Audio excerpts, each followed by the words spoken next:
Jarak dan kondisi alam bukanlah penghalang untuk memajukan pendidikan pada sekolah yang berada di daerah terpencil.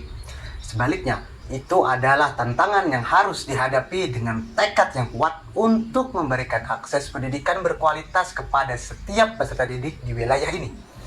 Saya percaya bahwa setiap peserta didik memiliki hak yang sama dan tidak ingin ada satupun yang tertinggal. Perlu banyak tenaga dan upaya untuk mencapai hal tersebut. Pendidikan di daerah terpencil memang unik dan kompleks. Saya, Jamaluddin Rahmat SPD, salah satu guru di Sekolah Dasar Negeri Kecil Juhu. Saat ini, saya sudah mengajar selama 4 tahun terhitung dari tanggal 1 Maret tahun 2019. Sekolah Dasar Negeri Kecil Juhu berada di Desa Juhu, Kecamatan Batang Alai Timur, Kabupaten Hulu Sungai Tengah, Provinsi Kalimantan Selatan. Sekolah ini didirikan pada tahun 2000 dan diresmikan pada tanggal 17 Mei tahun 2001 dengan nama Sekolah Dasar Kelas Kecil Abdurrahman Wahid. Sekolah ini terletak di Pegunungan Meratus dengan ketinggian 560 mdpl, sehingga dikenal dengan sebutan Sekolah Dasar Negeri tertinggi di Provinsi Kalimantan Selatan. Sekolah ini juga merupakan satu-satunya sekolah dasar negeri di Kabupaten Hulu Sungai Tengah yang hanya dapat diakses dengan berjalan kaki karena harus melewati lebatnya hutan hujan tropis Pegunungan Meratus. Diperlukan waktu tempuh selama 2 hari perjalanan dari desa terakhir, yaitu Desa Henaskeri, untuk mencapai sekolah ini. Teriknya panas dan derasnya hujan harus dilewati. Tak jarang kaki pun kerap, sehingga memperpanjang lamanya durasi perjalanan hingga harus mengeluarkan headlamp atau senter karena harus berjalan di malam hari. Hewan liar, terutama lintah, sudah menjadi teman seperjalanan. Biasanya, saya berangkat dengan rombongan yang terdiri dari penduduk lokal, porter, dan rekan kerja sesama guru. Tapi, pernah juga saya harus berjalan seorang diri karena tidak ada porter maupun penduduk lokal yang dapat menemani saya. Pendakian hari pertama, kami harus melewati Gunung Penitiranggang dengan ketinggian 700 mdpl sampai bertemu shelter atau pondok persinggahan satu-satunya yang berada di tengah hutan. Pondok ini dinamakan dengan Pondok Kagaringan.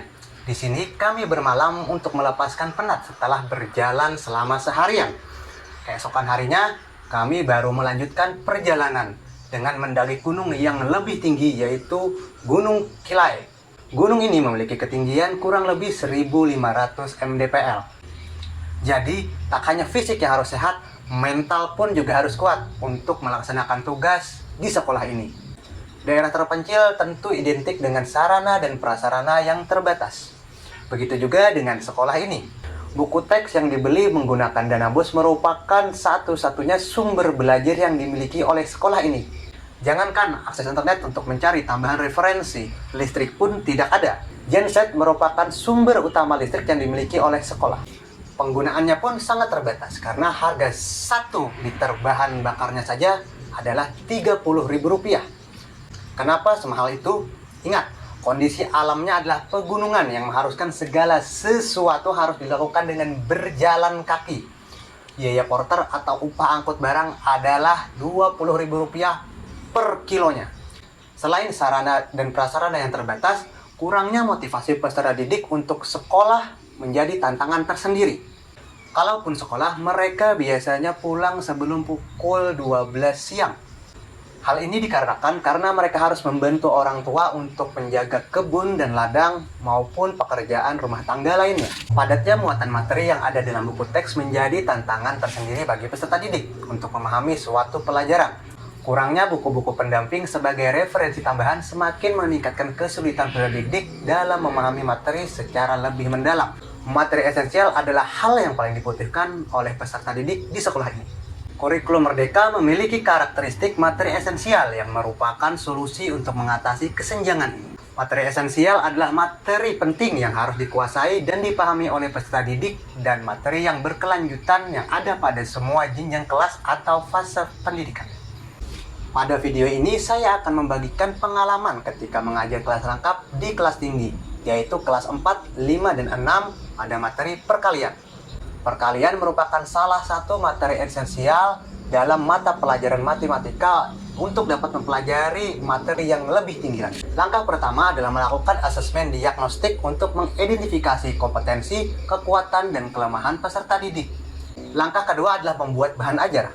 Bahan ajar ini dibuat sesederhana mungkin untuk mengejar ketertinggalan peserta didik dalam menguasai perkalian. Untuk perkalian 1 sampai dengan 10, saya membuat tabel perkalian Pitagoras dan membuat media ajar yaitu kartu perkalian aku punya, siapa punya.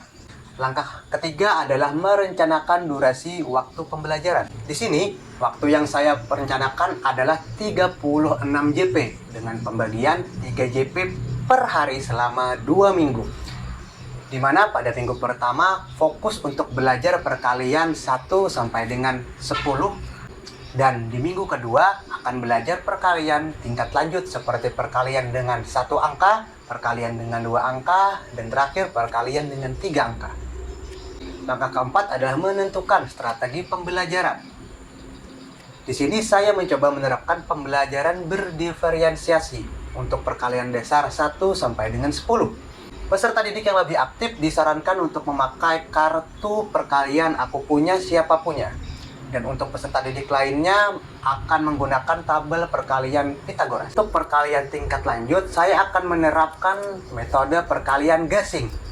Gampang, asik, dan menyenangkan. Yang saya modifikasi sesuai dengan karakteristik peserta didik di sekolah ini. Langkah kelima atau terakhir adalah melakukan asesmen formatif untuk melihat perkembangan dan pencapaian peserta didik dalam mempelajari perkalian. Penerapan materi esensial pada mata pelajaran matematika dalam mempelajari perkalian sangat berdampak positif bagi peserta didik. Selain hasil belajar yang meningkat, mereka juga tidak lagi merasa cemas atau terintimidasi dengan angka-angka. Sebaliknya, mereka mulai melihat matematika sebagai sebuah tantangan yang menarik dan bermanfaat. Selain itu, untuk mendapatkan hasil yang optimal dalam mengimplementasikan kurikulum Merdeka, terutama penerapan materi esensial di sekolah ini, saya juga melakukan kegiatan pengimbesan kepada rekan kerja sesama guru dalam komunitas belajar.